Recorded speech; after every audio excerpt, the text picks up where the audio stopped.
we are the students of class 9th, is going to make a project on waving robot and showing motion under the guidance of our principal, Mr. Amit Oberoi, with the help of this robotics kit. So let's start.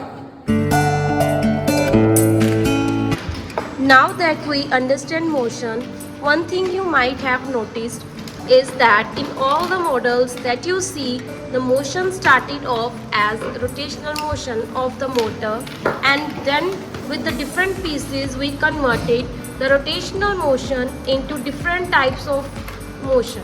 This is done with the help of mechanism. So let's start it by building a robot, basically a waving robot.